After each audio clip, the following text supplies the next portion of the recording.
What do you do when everything falls apart? When your world crashes around you and there's no explanation? When the losses pile up so high that you're left wondering if God even sees your pain? This is the story of Job, a man who had everything, only to lose it all. A man who questioned God. A man who cried out when life made no sense. Today we explore Job's breakdown, the breakdown of a righteous man, and how, in his deepest moments of despair, he still found a glimmer of hope. Job wasn't just any man. He was a man who had it all: wealth, family, health, reputation. But then one day, it all came crashing down. A messenger comes to him. Your oxen are gone. Your sheep are gone. Your servants are dead. Job 1 verse 14. And before Job can even digest the news, another one arrives. Your children are dead. Job 1 verses 18 to 19. Imagine that. In one moment, your entire world is shattered. How do you process that? How do you even breathe? Job's first response? He tears his robe, shaves his head, and he falls to the ground and worships. Job 1 verse 20. He worships, and yet deep down something stirs. Something in his soul begins to question. Why? Why me? In Job's grief, he doesn't pretend. He doesn't hide. He doesn't pray through it with fake smiles. No, he falls apart. Job says, "Why did I not perish at birth, and die as I came from the womb?" Job 3 verse 11. He questions God's purpose. He challenges God's plan. And isn't that what we all do when the world turns upside down? Isn't it natural to ask, why me? Why now? But in Job's breakdown, we see a raw honesty.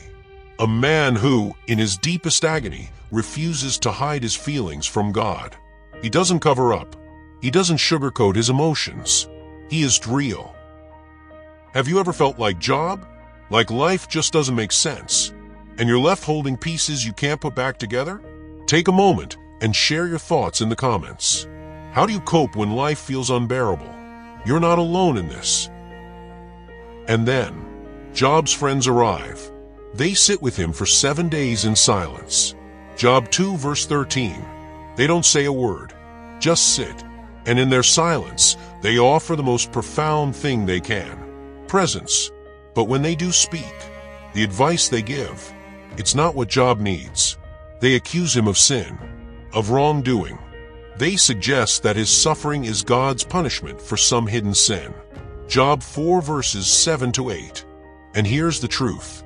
When we suffer, people often want to explain it. They want to attach a reason, a cause. But suffering doesn't always have an easy answer.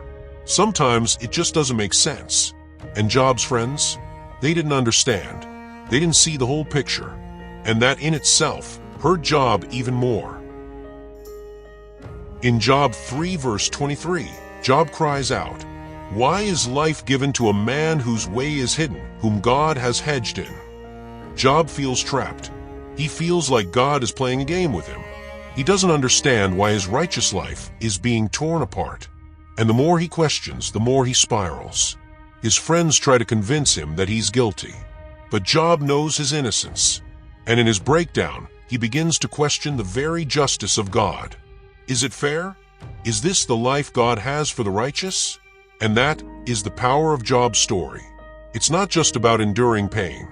It's about facing a world that seems unjust and still holding on to the belief that somehow God is still good. If you're in a season of questioning, of wrestling with pain, or seeking meaning in your suffering, you're not alone. Let others know in the comments. I'm still seeking. Your journey has value, and it's part of God's process for your healing. And then, God speaks, out of the storm, not in a whisper, not in silence, but in a storm. Job 38 verse 1. God asks, "Where were you when I laid the foundations of the earth?" Job 38 verse 4. Have you ever commanded the morning, or caused the dawn to know its place? Job 38 verse 12. God does not answer Job's questions directly. Instead, he asks his own questions. Questions that remind Job that God sees the bigger picture, that God is sovereign, that there are mysteries we cannot comprehend. And Job, he doesn't have all the answers, but he has this. He has a deeper understanding of God. Job answers, I know that you can do all things. No purpose of yours can be thwarted. Job 42 verse 2. And in that moment, Job's perspective shifts.